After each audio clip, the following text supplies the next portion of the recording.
What's up guys, welcome back to Destiny Updates. In this video I'm going to go over and kind of summarize all of the info that was revealed at Bungie's panel at GDC today. The panel was over an hour long, so I'm going to try and compress it down a bit and keep this video as short as possible, while at the same time covering all of the important details. Before we start, I'd just like to point out that Bungie did release a couple of videos during the presentation. One of them was just a quick little snippet basically showing the process of taking a piece of concept art and turning it into an in-game environment. The other was almost a trailer. It showed a bunch of in-game or in-engine footage of the aliens and the Guardians, and that one was definitely pretty epic. Now I already covered these in my last video, so I won't be mentioning them here. If you haven't seen that video yet, there'll be an annotation on screen now. You can click that, it'll open in a new tab, and I would definitely advise checking that out. Anyways, with all of that out of the way, let's get right into it. Now the first thing they did was describe Destiny as an action shooter, set in a persistent world that you can share with others. They went on to discuss how they want to build a world that matters. A world where we can tell any great story we want. A place millions of people will want to visit again and again for the next 10 years and more. They went on to say that they want the world to be very flexible, so that it can accommodate any crazy idea that they come up with. And they said the way they started this was to look back at their previous work, primarily the Halo games. And in this case they compared Halo to a pipeline, explaining that every game was a rich experience, but it only took you through a very narrow pipe, and didn't show the much larger universe that was around it. They went on to say that they didn't want Destiny to work like that, explaining that they wanted to build a big world that encouraged you to explore off of that path, a world that evolved and was always giving you new reasons to go back to places you've already been.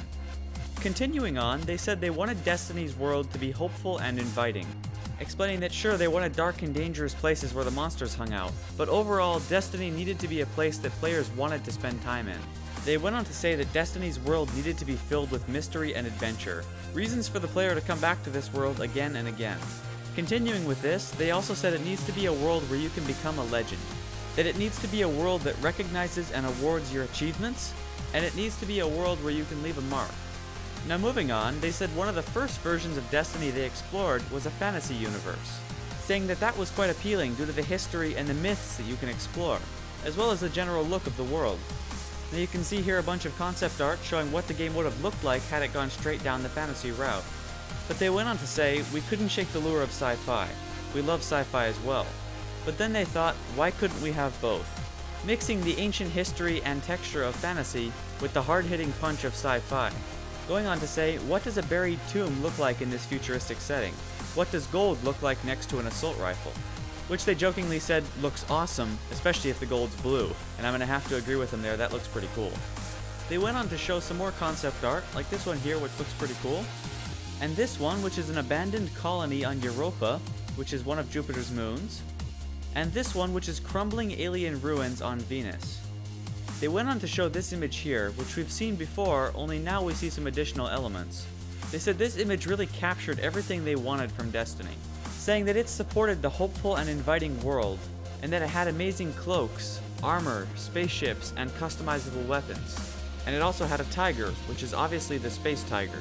Now I really hope that means we'll be able to have pets in Destiny. I think that would be awesome. But this is an old piece of concept art, so it probably doesn't. They went on to discuss the center, or the heart of this world, showing some concept art of what it looked like back when it was in the fantasy stage. And when they began to mix fantasy with sci-fi, they explored a different center, a spaceship, and they showed off multiple concepts of what this home ship might have looked like.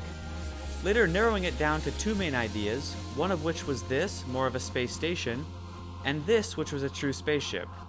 Now they put special emphasis on this hangar being the center of the space city, saying that it's a place where heroes could show off weapons, armor, and other trophies such as personal ships. Now this isn't the only time personal ships is mentioned in this presentation, and I swear after all this teasing, if it turns out we can't actually fly these things, and when we go somewhere it's just a cutscene, I'm gonna be pissed. Anyways, they went on to show an even later iteration of this space city, which is an alien artifact. I'm guessing this is what the Traveler is based on, considering they look quite similar.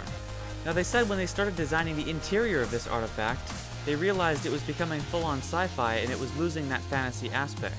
So they decided to make a city on Earth. They also mentioned the Tower, which is a place in the last city where heroes can get together and swap stories, trade loot, and gear up for the next adventure. So they went on to say that the hangar that belonged in the space city also belonged in the tower. Now here we can see an awesome piece of concept art showing that hangar. Skipping ahead a bit, they said they wanted Destiny to have a sort of aged look, to help blend the fantasy and sci-fi together. Now you can see here the color palette the artists use when designing things for Destiny, as well as an in-game screenshot demonstrating what they do within the engine to add to that effect. Now here you can see some original concepts of the 3 classes using that aged look. Now this next image we've seen before, however now we know where it is. This is the dead forests of Mars. So that confirms something we heard before, which is that at one point Mars had life in forests. Now this next image here is what was referred to as giant onyx pyramid ships. Now they just teased us with this, saying they couldn't tell us anything else about the ships at this point, but I have to say after seeing this, I just really want to know what the hell these things are. They just look awesome.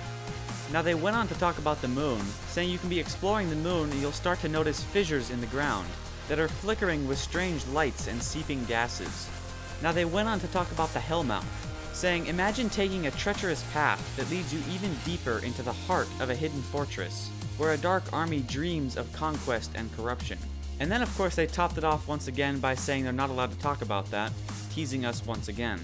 They then proceeded to show us some more concept art, like this one which I'm not really sure about, and this one which they referred to as the jungle-choked towers of the Mumbai Push, and then the flooded streets of old Chicago, and finally this one, a frozen city occupied by machines, where buildings, skyscrapers and towers, are now dungeons with their lower levels covered with snow. They went on to show a really early concept of the alien enemies in Destiny. Now you can't really glean much from this seeing how vague it is, but it's worth pointing out that there are 5 enemies here, and I'm pretty sure only 4 have been confirmed. So that would indicate another race we're not aware of yet. Perhaps that's the Glimmer we heard about a little while back. Now on race 4, you can see a sort of beam of light coming up from one of them. This is the alien's soul being ripped from its body as it dies. Now I believe we've heard of this before, and I think it was in reference to the Fallen, but I can't say for certain. Moving on, here we can see some initial concepts of the Fallen, followed by more of the final product. And here's some initial concepts of the Vex. And then there's this one here showing the Hive or Space Zombies. Now moving on to a really exciting portion, which is playable races. Here we can see the first one, which is human. This shows their basic traits, along with the images they used as sort of an inspiration for building the class. And then here is a concept of a human in-game.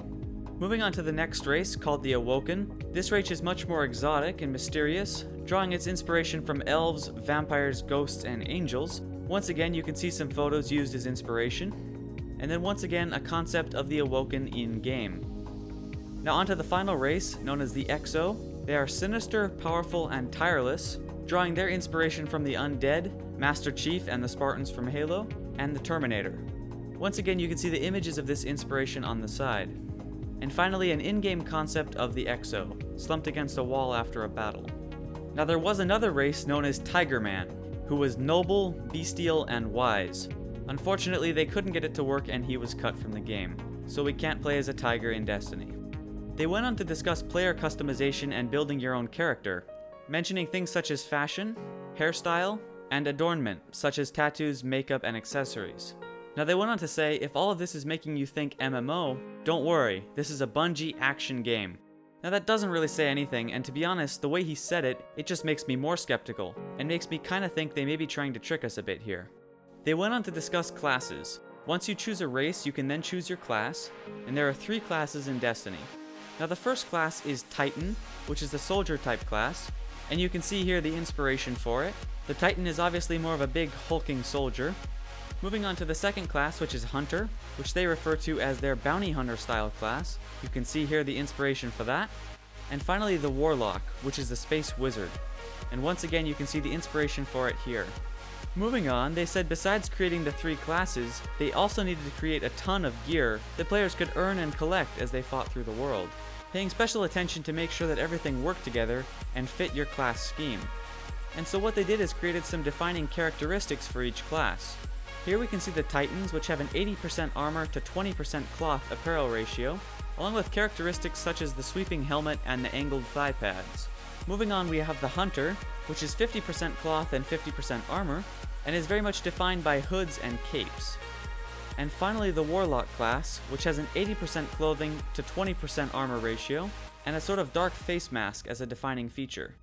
They went on to discuss exotic and rare gear that players can find in the world, showcasing some special hunter cloaks you can see here. Next up, they discussed guns, saying in Destiny, guns are like swords. Players will find many different weapons in Destiny, different styles and colors and proportions, from sniper rifles, shotguns, to rocket launchers and heavy machine guns. Now they also said that these guns were built modularly so their parts can be mixed and matched. Now I hope they meant that in an in-game sense, as in we can mix and match parts from different guns and completely customize our weapons. Now just as they showed some rare cloaks, they're also showing unique weapons. We've actually heard of these before, but now we can actually see what they look like. On the top left we have Thorn, top right is Pocket Infinity, and on the bottom is Super Good Advice. Now I don't know about you, but a gun called Super Good Advice just sounds epic. I want that, like, right now. Now that brings us to the end of the presentation. I hope I've done a good job of breaking down all the most interesting and important pieces, but if you want to make sure you get every little detail, I'll leave a link to the full 1-hour presentation in the description below, and if you have the time, I definitely would recommend watching the whole thing. I thought it was pretty good and definitely worth watching. So that's the end of the update. Now I don't normally ask for this, but this video did take a lot of work to make. If you could consider leaving it a like, it would be much appreciated. It really helps me out. Also, be sure to leave a comment below with your thoughts on everything. I reply to every comment I get and I love reading them, so please leave comments. Anyways, thank you so much for watching, and I'll see you in the next update.